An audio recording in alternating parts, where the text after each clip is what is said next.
Teja, late అయిందా అని? ఏ లేదే, ఇప్పుడే పూజ అయింది. దా కూర్చో. ఏ పైన కూర్చొని ఎట్లా పసుపట్టు తీసుకోవాలి? కింద కూర్చుంటా. అరే కింద ఎట్లా కూర్చుంటావే, స్టూల్ మీదనే కూర్చో.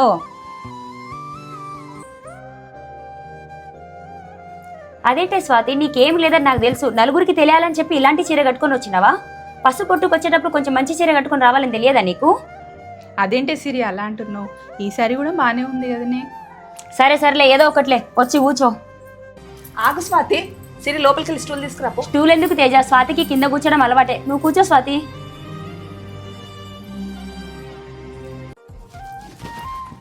ఇస్తున్నమ్మ వాయనం. పుచ్చుకుంటున్నమ్మ వాయనం.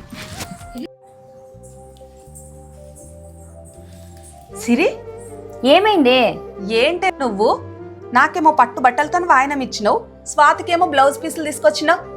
నువ్వే కదా మా ఇద్దరిని ఇంటికి పిలిచింది పసుబొట్టుకు. ఇట్లా పసుబొట్టుకు ఇంటికి పిలిచి అవమానిస్తారానే? నువ్వు కూడా అందరిలాగా తయారైనవేంటే? ఉన్నోళ్ళకి ఏమో విలువిచ్చుడు, లేనోళ్ళనేమో అవమానించుడు. ఆడపిల్లని అవమానిస్తే అమ్మవారిని అవమానించినట్టే. నీకున్న దాంట్లో పెట్టు, పట్టు చీరలు పెట్టమని మేము అడిగినామా? ఆకు వక్క పెట్టినా మంచిదే, లాస్ట్కి వస్తే నువ్వు పసుపు కుంకుమ ఇచ్చినా మంచిదే. అందరిని ఒకలాగా చూడాలి కానీ ఒకరిని ఒకలాగా ఏంటే ఇది? నువ్వు నా ఫ్రెండు కాబట్టి చెప్తున్నా, నువ్వు కూడా అందరిలాగా తయారవుతున్నవేంటే? అందరూ ఉన్నోళ్ళు లేనోళ్ళు అంటూ తారతమ్యాలు చూపిస్తున్నారు. పసుబొట్టు దగ్గర కూడా ఇంటికి పిలిచి అవమానించొద్దే. అలాంటి వాళ్ళు పిలవమని అన్నారా వాళ్ళు? నన్ను క్షమించు స్వాతి, చిన్నప్పటి నుండి మన ఇద్దరం కలిసి పెరిగినాం. నా స్థాయి కొంచెం పెరిగేసరికి నిన్ను చిన్న చూపు చూసిన. అయినా కానీ నువ్వు అవేం మనసులో పెట్టుకోకుండా నాతో ఎప్పట్లాగే నవ్వుతూ ఉన్నావు. నిన్ను అవమానిస్తే సాక్షాత్తు అమ్మవారిని అవమానించినట్టే. ఆగు స్వాతి, నీకోసం నేను పట్టుబట్టలు తీసుకొస్తాను. వద్దే సిరి, నేను నిన్ను క్షమించడం ఏంటే?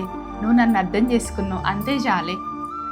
చూసినావా సిరి, ఇంటికి వచ్చిన వాళ్ళని సంతోష పెట్టాలి కానీ అవమానించి బాధ పెట్టద్దు. నువ్వు ఎంతమందిని పిలిచినా సరే అందరిని ఒకటేలాగా చూడు, ఒకరినొకలాగా ఎప్పుడు చూడకు సిరి. నన్ను క్షమించు తేజ. సారీనే స్వాతి.